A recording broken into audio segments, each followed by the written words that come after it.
안녕하세요, 비트사이다입니다. 최근에 비트코인이 반등을 하면서 많은 종목들이 상승의 장을 보여주고 있는데요. 5월 7일날 비트코인이 횡보를 하고 조정을 보일 때에도 저는 비트코인 상승과 관련돼서는 추세에 대한 방향성에 대해서는 상승 추세가 맞다라고 계속 말씀을 드려왔습니다. 5월 7일날 올린 비트코인 관점과 관련해서 잠깐 영상 보고 다시 말씀드리도록 하겠습니다. 24년도에 그 30%의 조정분이 있었고 25년도에도 30%의 조정분이 필요하다라고 말씀드렸고, 그 조정분이 3월과 4월 사이에 조정분을 찍었습니다. 그리고 제가 그 방송에서 말씀드렸듯이 약간 3개월 동안 이제 상승 추세로 전환될 거다라고 말씀드렸습니다. 그래서 이렇게 하얀선으로 계속 말씀드렸듯이 이렇게 해서 상승할 거다. 그 기간이 약 100일 정도의 기간 동안 상승할 거라고 말씀을 계속 드려왔기 때문에 큰 추세에 대한 방향성에 대한 부분은 큰 변화는 없습니다. 다만 이게 올라갔다 내려갔다 이 반등과 하락의 그 조건 하에서 반복 하에서 이게 상승을 할 거라고 생각을 하고 있기 때문에 지금의 약간의 조정이나 행보에 대한 부분들은 상승을 위한 어떤 그 조정 기간이다라고 생각을 하시면 될 것 같고요. 네, 기존 5월 7일 날 영상에서도 말씀드렸듯이 비트코인과 관련해서는 앞으로도 약 그 100일 정도, 약 3개월 정도 상승의 시장이 열릴 거다라고 말씀을 계속 드려왔습니다. 오늘 종목 분석은 XRP, 이더리움, 솔라나, 도지코인 이렇게 4개 종목에 대해서 간단하게 좀 설명드리겠습니다. 오늘 지금 현재 5월 9일 10시고요. 10시 기준으로 설명드리겠습니다. XRP 먼저 보겠습니다. XRP 같은 경우는 그 제가 5월 7일 날 올려드린 그 영상에 보시면 조금 더 자세히 알 수가 있는데 5월 7일 올릴 때 굉장히 중요한 자리에 있다라고 말씀을 드렸습니다. 그리고 다만 이 XRP와 관련해서는 단기적인 관점으로 보지 말고 중장기적인 관점으로 접근을 하는 게 맞다라고 말씀을 드렸고요. 현재 중장기적인 관점으로 봤을 때 전체 기간의 약 2달 정도 조금 넘는 기간으로 봤을 때 목표가를 저는 7,000원 정도로 보고 있습니다. 그래서 1차적으로는 4,700원 전 고점에 대한 그 부분으로 4,700원까지는 상승을 했다가 중간 추세선의 터널의 중간 추세선에 대한 부분을 막고 이 물량을 좀 소화를 하면서 약간의 하락이 있다가 상승하는 방향으로 이렇게 생각을 하고 있거든요. 그래서 XRP 같은 경우와 관련해서는 조금 그 자세한 사항을 듣고 알고 싶으면 5월 7일 영상을 보시면은 XRP와 관련된 그 뉴스랑 같이 제가 그 종목 분석을 했습니다. 그래서 5월 7일 그 영상을 보시면 될 것 같고요. 도지코인 먼저 좀 보겠습니다. 도지코인을 제가 지금 좀 좋게 보고 있어서 도지코인 같은 경우는 지금 현재 제가 봤을 때 상승 여력이 가장 많이 보이는 종목으로 보고 있거든요. 그 이유는 도지코인 같은 경우 굉장히 그 오랫동안 하락을 했었습니다. 하락을 했고 지금 현재 도지코인 같은 경우는 다른 종목들에 비해서 하락폭이 굉장히 컸음에도 불구하고 상승 여력에 대한 부분이 많이 나오진 않았습니다. 근데 지금 현재 좀 중요한 것이 이 이평선들에 대한 수렴을 하면서 지금 현재 중요한 200일선을 강하게 돌파하면서 올라서는 이 형태의 모습으로 지금 나오고 있거든요. 그래서 이 구간을 보면 이 구간을 강하게 돌파해주면서 지금 그 도지코인이 추세를 발산할 수 있는 그 여력이 있다고 보고 있거든요. 그리고 다만 그리고 또 봤을 때 상승 여력에 대한 부분을 굉장히 크게 보고 있는 이유가 이 구간에 대한 부분에 있어서 이 저항대가 크게 있지 않습니까? 매물대가 이 구간에 대해서 매물대가 크게 있지 않기 때문에 상승 여력에 대한 부분이 굉장히 큽니다. 그래서 한번 얘가 쏘게 되면 이렇게 한 번에 올라갈 수 있는 여력이 있다고 좀 보고 있거든요. 물론 이제 그 규모가 크기 때문에 거래량이 실려야 이 정도로 갈 수 있다고 생각을 하지만 아무튼 약간의 시간을 두고 봤을 때는 52% 정도의 상승 여력이 있다라고 보고 있습니다. 그래서 조금 도지코인 같은 경우는 좀 유심히 봐서 투자로 가져가도 괜찮을 종목이다라고 생각을 하고 있습니다. 그래서 굳이 1차, 2차 그 크게 물량이 저항대가 그렇게 많지는 않지만 크게 굳이 저항대를 나눠본다고 하면 1차 구간에 대한 부분은 이 횡보를 하기 시작했던 이 첫 번째에 대한 부분으로 약 360원 정도의 가격대가 1차 목표가라고 보시면 될 것 같고요.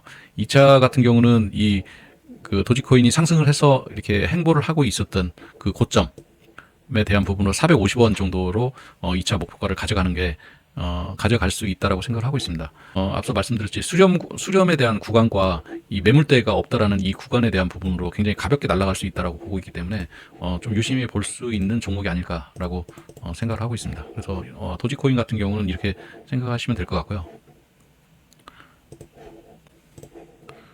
솔라나 같은 경우는 제가 이전 영상에 올려드렸듯이 큰 추세 안에서 이 터널링 안에서 추세를 벗어났던 현재 벗어났다라고 말씀을 드렸었습니다. 근데 이 솔라나가 상승을 하기 위해서는 이 추세의 하단에 이 하단을 돌파를 해야만이 강한 추세가 나올 수가 있는 부분이어서 그때 말씀드릴 때 1차 목표가로 24만 4천 원 정도로 제가 말씀을 드렸습니다. 이렇게 행보하면서 올라갈 거다라고 말씀을 드렸었는데 시기적인 부분은 좀 다르긴 했지만 트럼프 관세 때문에 이렇게 해서 지금 현재 거의 제가 말씀드렸던 1차 단기 목표에 대한 부분까지는 다 왔습니다. 그래서 이 솔라나 같은 경우는 1차 목표에 대한 부분이 거의 달성이 됐기 때문에 제가 2차 목표가에 대한 부분으로 봤을 때는 27만 8천 원 정도까지는 지금부터 약간의 이 조정이 있다가 상승할 수 있지 않을까라고 생각을 하고 있습니다. 그때도 말씀드렸듯이 매수가 18만 원과 손절가 17만 원 정도를 제가 말씀드리고 1차 목표가를 24만 원 정도, 24만 4천 원 정도로 말씀을 드렸었는데 24만 4천 원까지 지금 목표가가 왔기 때문에 지금부터는 27만 8천 원에 대한 목표가를 가지고 솔라나를 가져가시면 될 것 같습니다.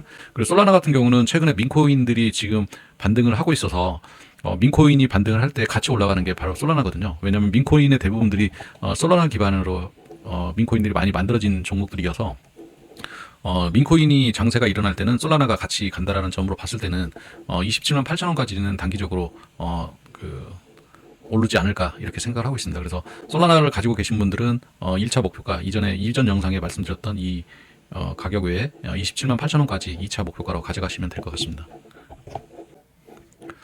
이더리움 같은 경우는 어떤 분이 한번 문의를 하셔서 제가 그 댓글로 이더리움과 관련된 그 단기 관점과 중장기 관점을 말씀을 드렸었는데요. 이더리움 같은 경우는 현재 이더리움 같은 경우는 지금 현재 상승에 대한 부분이 좀 나왔는데요. 이 상승에 대한 부분에 있어서는 제가 봤을 때는 오늘 기사에 나온 월드 리버트 파이낸셜 트럼프 프로젝트라고 불리는 월드 파이낸셜 원리파라고 하죠. 그 프로젝트 안에서 이더리움을 매집을 하고 있다라는 기사가 있습니다. 그래서 아마 그런 부분도 같이 작용을 하면서 최근에 이더리움이 급등이 나오지 않았나라고 생각을 하고 있거든요. 그래서 월드 리버트 파이낸셜이 트럼프 일가에서 진행하고 있는 프로젝트인데 가끔씩 매집을 하거든요. 그럴 때마다 매집하는 종목들이 급등이 나오는 그런 경우가 많습니다. 그래서 이더리움 같은 경우는 기존에도 월드 리버트 파이낸셜 프로젝트 내에서도 이더리움을 굉장히 가지고 있었지만 추가적으로 상당 부분에 대한 매집을 한다는 기사가 오늘자에 있었습니다. 그래서 그 부분 한번 확인해 보시면 될 것 같고 아무튼 매집에 대한 영향이 있어서 급등이 나왔다라고 어느 정도 급등이 나왔다라고 생각을 하고 있는데 현재 관점으로 봤을 때는 지금 이 구간에 대해서 이전에 제가 한번 설명드리면서 이 구간에 대한 조정 구간에 대한 물량 소화가 필요하다라고 말씀을 드렸기 때문에 이더리움 같은 경우는 아마도 여기 이 조정에 대한 구간에서 이렇게 행보를 하다가 이렇게 여기를 뚫고 상승을 하고 그 다음에 2차 저항대가 있는 요 부분에 대해서 아마 시도를 할 거라고 생각을 하는데 지금의 이 구간보다는 이 구간에 대한 물량이 그렇게 많지는 않아서 2차적인 목표로는 약 400만 원까지는 갈 수 있지 않을까라고 생각을 하고 있습니다. 그래서 400만 원까지 가면 여기서 좀 행보를 하다가 이렇게 올라가서 약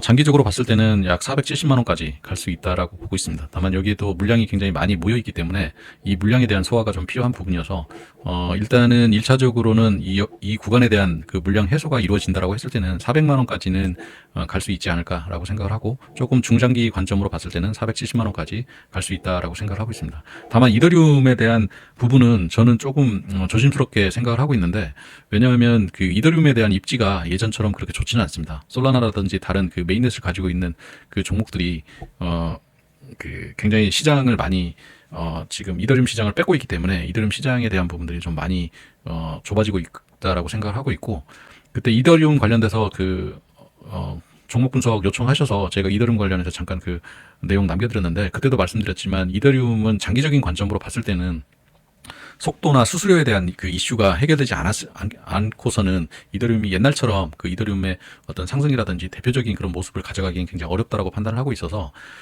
개인적으로는 이더리움에 대해서 중장기적으로 가져가는 거는 현재 시점에서 반드시 확인하고 가야 할 사항이 속도 개선이라든지 수수료에 대한 부분이 해결된 이후에 중장기적인 관점으로 접근하는 게 맞다고 생각을 합니다. 근데 현재는 이더리움 같은 경우는 그런 부분에 있어서는 아직 개선이 뚜렷하게 되고 있지 않기 때문에 다른 저렴하고 수수료가 저렴하고 빠른 그런 네트워크들에 대해서 시장을 많이 뺏기고 있는 그런 상황이기 때문에 개인적으로는 중장기적으로는 가져가기는 조금 그렇지 않냐라고 개인적인 의견을 좀 말씀을 드리겠습니다. 오늘 그냥 간단하게 미리 종목에 대한 분석을 해놨기 때문에 그냥 간단하게 그냥 팩트만 말씀을 드렸습니다.